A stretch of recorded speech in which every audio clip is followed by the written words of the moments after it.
বিসমিল্লাহির রহমানির রহিম। 8ই জুলাই 2025 তরুণদের দৃষ্টিতে এগিয়ে বিএনপি। এটা হলো আজকে গতকাল রাত থেকে আজকে দিন পর্যন্ত এটা হলো বাংলাদেশের একটা হট নিউজ বা একটা গরম খবর, একটা উত্তেজনাকর খবর। সানেম অ্যাকশন এ একটা জরিপ করেছে। সেই জরিপে তারা যেটা বলল যে বিএনপির জনপ্রিয়তা 38.76, জামাত 21.45 এবং নতুন ছাত্রদের সংগঠন এনসিপি 15.84।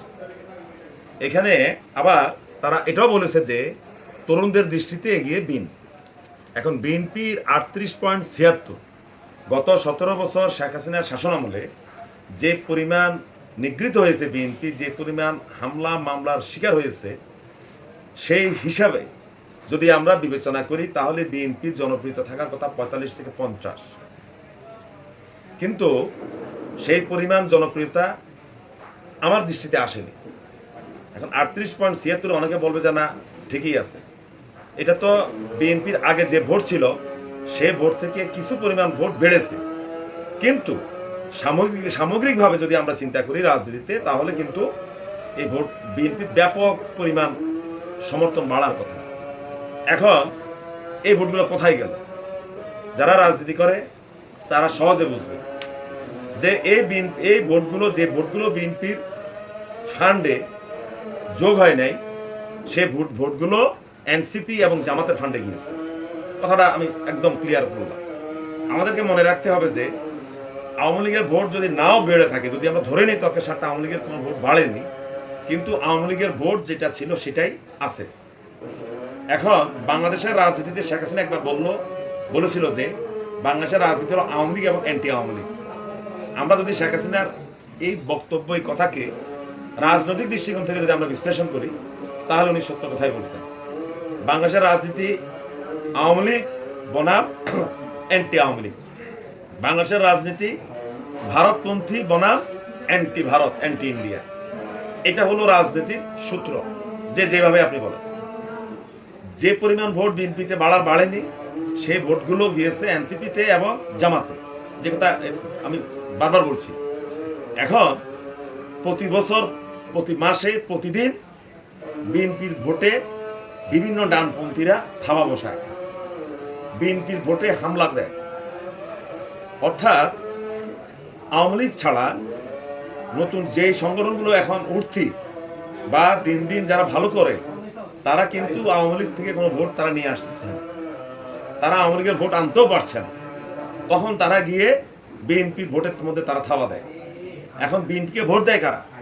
এই দেশের কৃষক, প্রান্তিক চাষি, কামার কুমার, জেলে মুচি, রিক্সার ড্রাইভার, অটো ড্রাইভার, এরাই হলো মূলত বিএনপির ভোট ব্যাংক।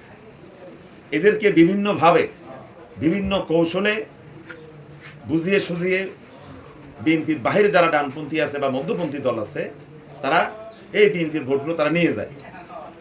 যদি এই সুযোগ না থাকতো তাহলে বিএনপির ভোট হয়ে যেত আরো অনেক বেশি, প্রায় 50% কাছাকাছি। এখন জামাতের ভোট বাড়ার কারণটা কি? এখানে আমাদেরকে গবেষণামূলক কথা বলতে হবে। এর কারণটা হলো, জামাতের ভোট বাড়ার কারণটা হলো এখানে ছাত্রদের যে একটা অংশ জামাতে গিয়েছে, আমরা যদি খেয়াল করি দেখব যে বিভিন্ন দরিদ্র পরিবার থেকে বা নিম্নবিত্ত পরিবার থেকে অনেক সন্তান যারা ঢাকা শহরে পড়তে যায়, তাদের থাকার জায়গা নাই, বই কেনার তাদের টাকা নাই বা বিভিন্ন ধরনের সমস্যা থাকে।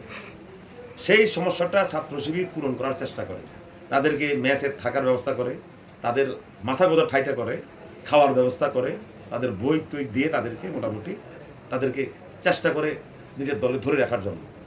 এবার এই কথা বললে অনেকে রাগ হবে, রাগের কিছু নেই, সত্য কথাই বললাম। আবার মফস্বল শহরগুলোতে জামাতের কিছু ভোট বেড়েছে। এর কারণটা হলো ইসলামী ব্যাংক থেকে জামাতের নেতাদের সুপারিশে শোনা যায় যে অনেক ক্ষুদ্র ক্ষুদ্র বা মাঝারি বা ক্ষুদ্র মাঝারি ব্যবসায়ীদেরকে ঋণের ব্যবস্থা জামাতের নেতারা করে দেয়, যার কারণে ওই সকল ক্ষুদ্র এবং মাঝারি যেসব ব্যবসায়ীরা আছে তারা জামাতের প্রতি তারা দুর্বল থাকে। এই কথা আমি কেন বলছি? আবার জামাতের কিছু ক্লিনিক আছে, হাসপাতাল আছে, সেই সব জায়গাতেও তারা বেশ কিছু মানুষকে চাকরি টাকরি দিয়ে তাদেরকে জামাতের দিকে ধাবিত করার একটা সুযোগ পায়। অর্থাৎ জামাতের যে ভোটগুলো বেড়েছে গত 17 বছরে, আমরা যদি পরিসংখ্যান দেখি এবং যদি আমরা এটার গূঢ় রহস্য বের করি, তাহলে আমি যে কথাগুলো বলেছি এই কথাগুলোর একটা সত্যতা আপনি পাবেন। গালমন্দ করলে লাভ হবে না, গালমন্দের কোনো সমাধান নাই। আমি বলেছি চিন্তা করে এবং বাস্তব অভিজ্ঞতার আলোকে বলেছি।